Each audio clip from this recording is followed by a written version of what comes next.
Welcome back to Change Ed. Change it. Your number one podcast for educators by educators, changing the landscape of education one podcast at a time. I am your favorite host, Andrew Kuhn, educational consultant from Montgomery County Intermediate Unit. And here with me is Patrice Semachek, also out of the Montgomery County Intermediate Unit and still an educational consultant. Holding strong on that job. Holding strong. And I just realized I need to speak louder because I'm a quiet mouse. Thank you for sharing that information. And That's what also you tell me with all the us, time. our co-host, Tony Marabito, Carbon Lehigh Intermediate Unit Staff Development Facilitator. Today, as always, we have a guest on our show. We are super excited to have a guest who comes from an IU that we've had other guests from the Lancaster-Lebanon. Am I saying that right? I don't know. I don't Lebanon. Lancaster-Lebanon IU 13. Some would say the best IU in the state. Some would say that. Wow. Yes. That's what I've heard. I've heard that as well. What's exciting about this guest is that he does not have the last name Zimmerman, which I was even going to point that out. That is a first. It's been a prerequisite up till now. That is a first. We're breaking down barriers. Yeah. There's more of us that exist there that aren't Zimmermans. Aren't Zimmermans. Not Zimmermans, really. Okay. We heard that was not the case. We've been lied to in Changed Nation. Changed Nation. Okay. A man who needs no introduction in the IU world, but who we will introduce him to the Change Ed Nation. Keith Royer, Lancaster-Lebanon. Did I say it right this time? Is it Lebanon or Lebanon? What? Depends where you're from. Okay. So I grew up in that area. Lebanon's what people say. Okay. Lebanon is usually reserved for like the country. The outsiders. Okay. It's like Bethlehem.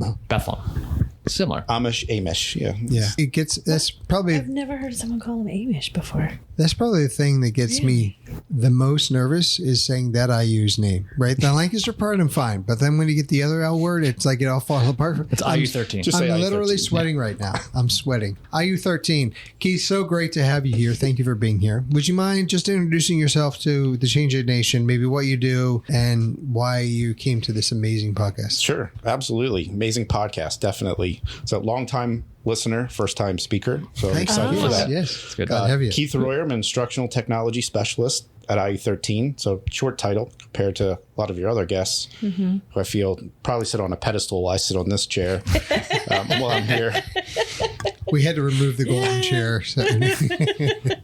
So yeah, super excited to be on. I'm honored to be a guest on here. Well, thank you, Keith. We were talking about it earlier before we started recording that you also are a person who wears a lot of hats and has a lot of impact on things that are happening in the state that people might not know about. They're just opportunities that come along. And I'm wondering if you could tell us about, well, it's in partnerships that we have with programs and organizations that are focused on education. I'm wondering if you can kind of tell us about those partnerships and maybe what is the impact when it comes all the way down to the classroom teacher? How is it impacting your work, impacting the classroom teacher? Sure. We'll kind of go back to how I got started in vendor partnerships. Let's go back to 1980. I was a little boy, and no, we're not going to go back that far.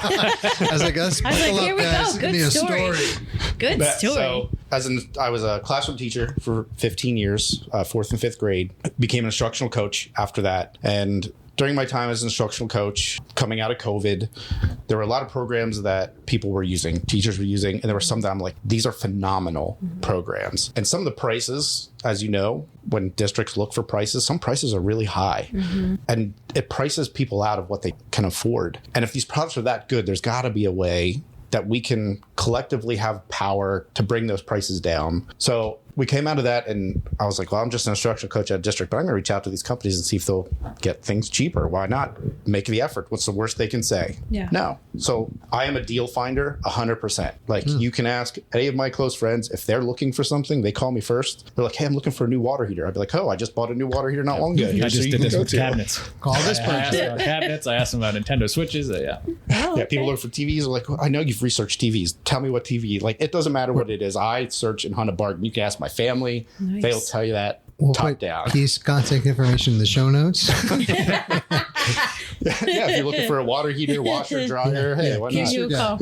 Yeah. So I started researching some of these companies, and they were like, "Oh, sure. Well, let's see what we can do. What are you looking to do? We'll try something out. We haven't done anything like this before, or we have with bigger, but let's try to work something out. So I did that with a few companies when I was an instructional coach. Then I went to the IU and I was like, well, if I could do that in a district, why can't I do it for all of the schools in Lancaster-Lebanon IU 13 area? So we have 22 public districts plus our non-public. I'm like, well, let's see if we can get better pricing for our districts that are using it. I can say, out of our districts, half are using this or 75% are using that. What can we do to help all of our districts to help support you as a vendor, but to also support our districts and our districts that don't have this amazing and wonderful tool that they could get it. So I started doing some of those same partnerships at the IU level. Then now here at Pames, and our vendor partnership kind of serves as the Department of Ed Tech in PA because we don't have that. So getting into that group, I was like, oh, I did some of this before, let's continue. Somehow it went from like, hey, I'm going to reach out to 1 or 2 companies, and now like 9 of the 15 I deal with those vendor partnerships. But it's the same thing. Like, how can we leverage a partnership that benefits these amazing vendors that we vet and say, this is something good for everybody? How can we benefit from having you at a consortium pricing or something like that to get it cheaper for our districts? But then we as IUs can now market to all of our districts. Whether you're a teacher, administrator, whatever, you get these emails from companies, and what's the first thing you do? You're like, I get enough emails, delete. So our districts come to us as IUs, as educational service agencies, and say, hey, here's a product that we're looking for. Do you have anything that does this?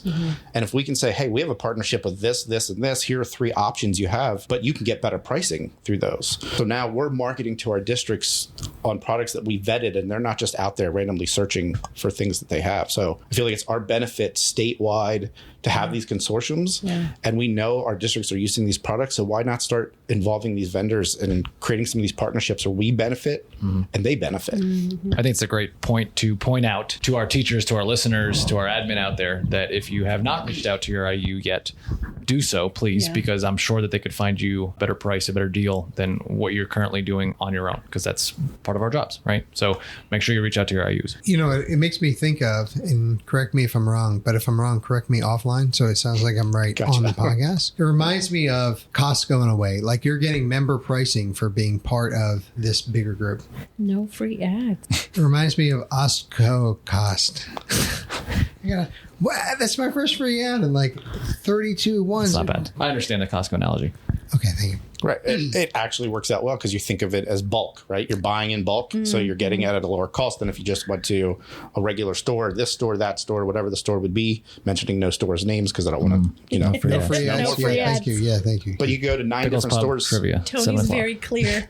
Go to 9 different stores to find this, or you can go to this one bulk store and buy it all at once in a larger quantity at a lower cost. Knowing you're already getting the best price. Right. And that's what we're trying to do with our vendor partnerships. We're trying to get our districts those best prices on those best products. So, something else you mentioned, though, you mentioned the vetting out process. And I think that's really important in this as well. That is, while price is a significant factor because we're trying to get to as many schools as we can, save them money so they can invest it back into their students and have those funds to push along education.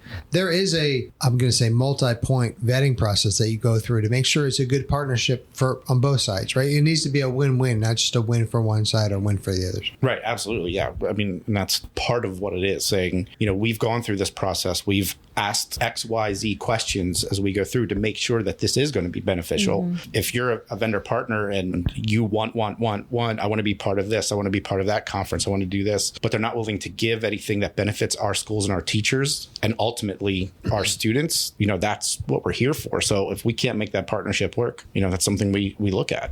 I love negotiating stuff. Like, I'll negotiate anything. What did you teach prior to this? Elementary wise? Yeah. 4th and 5th grade. 4th mostly. and 5th grade. Yeah. Oh, they're fun to negotiate. Oh, yeah. And I can, you can convince kids. Anything. Right. 4th Absolutely. and 5th just like graders, though, adults. they'll push back a little bit. That's what I liked about that. Right. I had a great relationship with kids. Like, I'm a relationship person. So, whether they're kids, adults, my mom used to say when I was doing teaching, she's like, oh, no wonder you want to teach elementary school. You act just like those kids. I used to hear that all the time. Seems about right. Well, I think what's really neat about what you're talking about is that you are negotiating for this huge body of individuals who don't even know that it's happening, but it's impacting the educational careers and experiences of so many people. That's what's neat to see, is that, right, we've gone through the process, we've done the homework for you, this checks out, go ahead and embrace it and be part of that. Yeah. Some of the pedagogical work that you've done at IU13 I've been very impressed with, especially station rotation model that I was actually able to attend, and I would love to bring back to my IU eventually. But could you talk about that model, what you do. Some schools that have changed, because the one school that, little teaser here, the early grade levels, elementary, primary, some of the students aren't in necessary grade level, but they are moving from one content area to the next, like not being bound by, I'm in first grade, I'm in second grade. Anyway, I'll let you talk about it, but it's very cool.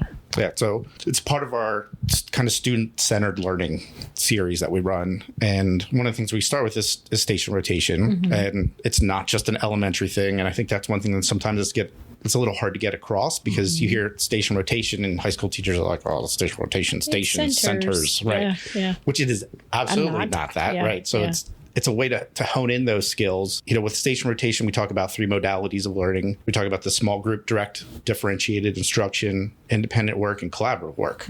It's things teachers do as part of teaching all the time, but it's a way to take your vertical lesson plan and turn it horizontal. So now you have these kids working in all these different groups, and you have kids who flourish working with teacher. They love to sit with the teacher and work with the teacher. You have kids who flourish working independently. They love it. They have kids who work with others and other peers, and they really love that. But they have, like everybody else, kids have days, where they're like, don't want to sit with the teacher today. Well, they only have to do that for a short period of time, because they're going to rotate through multiple things.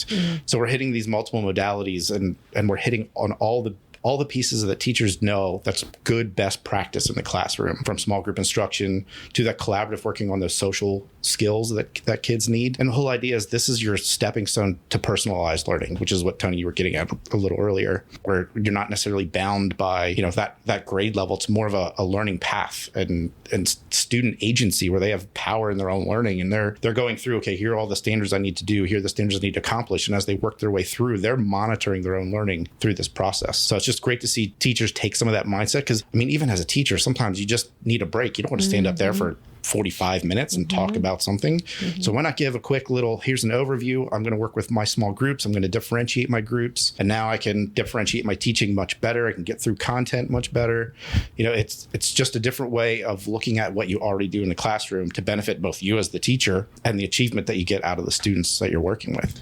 How are you motivating teachers to try? This is a very scary idea if you're used to a stand and deliver process. So how are you motivating teachers to even begin to try this kind of concept in terms of multiple modalities? Yeah. So one of the things that I really like about this is when we present this to our districts, it's totally voluntary for teachers.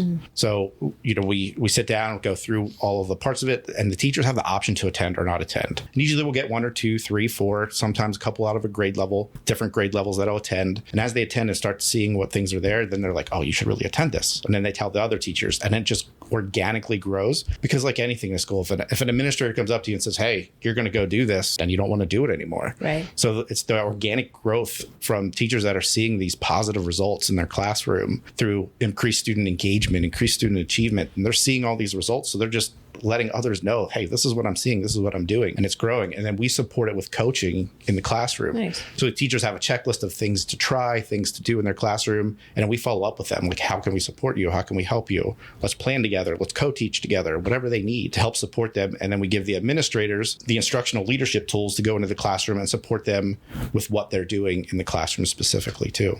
That's awesome. When I was at that training, one of the teachers, it was unbelievable to listen to, kindergarten, first grade, and the students were bringing up, they would meet in their small groups. They would, whatever content standard they were on that day, they knew exactly where that folder was. They knew exactly what small group they were in. And as soon as they passed to that, they were able to move on, and they knew exactly where to go from there. So if a student was struggling with single digit counting, whatever, they would stay on that group until they were ready to move on. But they owned their own learning, and hearing that from a teacher was just unbelievable. And as low as kindergarten, right? So if a kindergarten student can do it, your middle schoolers and high schoolers should be able to. Right. With a little bit of, obviously, a little bit of like scaffolding and supports and like training. You've got to train kids to be able to do all of these things, but that's phenomenal. Yeah. And the biggest benefit you see is as these teachers are doing it, like in a kindergarten, if that first grade teacher is running that same rotational framework in their classroom, they have the benefit of the students already knowing what they're doing. Right. Hit the ground running. Right. Yeah, absolutely. You don't have to take the first 6 weeks to figure it out. That's amazing. So how many of your districts have bought in and are doing this now? You mentioned 22, right? Total. So this started with Ken Zimmerman back in the day. You may know him. I've heard of his Zimmerman. Okay. He's been on two. He might have mentioned this in one of them. Back in 2012, I believe it was when they started. And I think our list of districts not just in IU 13, we have districts that expand out from there, but within the 22 public school districts, we have, I mean, at some point, I'd say at least 16 of them have been through some of that. Wow. That's awesome. That's awesome. Phenomenal. Yeah, awesome work. So good for kids. You know, what's fascinating about it as well, what I really love about it is that you're exposing, you're scaffolding for students in a way that's not just dependent on you doing that. You're putting them in scenarios where they can be continuing to reinforce this learning. Patricia shared a really interesting statistic the other day. 5,000. We were talking. He was making me. It takes a lot of repetition to remember something. We're not gonna leave this in here, right? Because you were telling me that I was slow. No. And that that's it took hurtful. me Can't believe you said that on the podcast. I would repetitions. never say that. Change it, nation, number one. Multiple repetitions to remember something. Was that, did you make that statistic up or was it real? You said I don't know what the exact number is. It's like a lot. Yeah, because like kids need to hear it like a lot of times. It's like thousands of times. I think it's 2,000 maybe.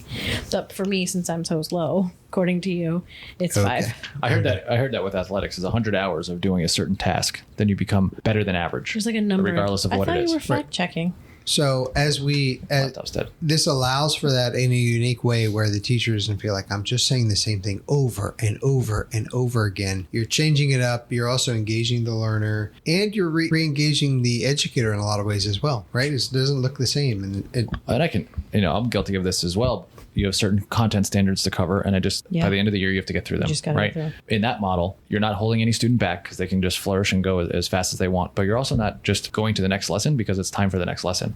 You can really work one-on-one with those students in that small group to get kids caught up. And I think that's where a lot with my elementary background, that's where I missed, and I wish I could help more. Yeah, and when I had my classroom, I started with station rotation, moved to a little more of personalized learning, and you find out like we talk about formative assessment all the time, but when you're running something like this, formative assessment is essential for students, and it gets to the point where, and when I was teaching 4th grade, it gets to the point where I'm giving pre-tests, just a few questions just to get an idea of where they're at, so they kind of know like, hey, here's a preview of what's coming up, and I used to put bins out and say, how many do you think you got right on that? And they'd self-evaluate as they go through pre-tests. And I'd say, okay, who needs help working on this? And the kids would just come up on their own and they'd be like, all right, who needs help with 2-digit by 2-digit multiplication? And then they'd self-assess themselves. They'd come up. Yeah, you still have kids that are like, oh, I don't need any help, but they need help also. And you get them at another time. But just getting them to go through that process, that metacognition of like, here's what I know, here's what I think I know, here's what I need help with. But for them to identify that, especially at 9 years old, is amazing. Yeah, talk about student agency and buy-in. Skill. Yeah, I was going to say that's like very the empowering. adults that these kids are going to be just because they have the ability to like think about their. I thought you say because they had me as a teacher or that too. Yes, that was the next thing that was going to come out of my mouth. You read her mind. Yeah. You're that good. So, Keith, we really appreciate having you on the show and all that you shared with us. We would like to extend to you as a regular listener of the show, this is a great honor that we'd like to give you the second to last final word. Is. I was wondering when that was coming. It's like the gauntlet when it's like boom. Second to last. Are there any final thoughts that you want to share with us, or wisdom, things that maybe you didn't get to say but you'd like to tell us about your perspective on education, things that you've seen, things that you're excited about? I feel like we accomplished a lot here in that short period of time. Kind of a two episodes in one. It was like a bonus. Speed dating. Yeah. You get this one, you get that one. But I think, Oh, you're not like that, Keith? How about this, Keith? Here, try him. Yeah, let's keep going. What's the next topic? Let's go. All right. All right. Who needs a TV? All right. You guys look like you need some new equipment. What do you need? Let me find it for you. We need new headphones. If you want to find us new headphones, Keith paid way too much for this because we did not talk to Keith. But no, I'm just excited and passionate about what we're allowing teachers to do, not just with what we do, our team does with student-centered learning, but also with things that are happening. And I know you're big with the steals and phenomena-based learning, but putting all that together in one package. I mean, the ultimate beneficiary is our students, and that's no matter where you're at in education, that's what we're all here for anyway. I love that. Well said, sir. Mic drop. No, he still has to get his thought in. I know. Yeah, here. Everybody's holding their breath. Well, again, thank you for coming on. You are a wonderful human being who does amazing work, and we appreciate all that you do, seen and unseen, because clearly we've heard in this podcast that you are doing both. So thank you for coming on. And on behalf of the entire Change Ed podcast team. Change it. Thank you for tuning in as always and being such a wonderful group of podcast listeners who are so committed to all the wonderful things that we have to say. And we want to remind you that we are more powerful and impactful together. And then I lost where I was going. Be like Costco. Be like Costco. Well, we're going to empower our students. Okay. That's it. The end. By the way, you're going to get a whole new set of listeners after this one, too. Like the panhandle of Oklahoma, that's my people right there. Yeah. Oh, we're expanding across the states, man. Eight more people. That's 8 more than we had. I'll take that. Now South we've Dakota, doubled. Oklahoma Panhandle. Just checked today. Asia, particularly one listener in Iran, Andrew. Thank you. And also Africa, Libya. Look at that. We are How about that? expanding.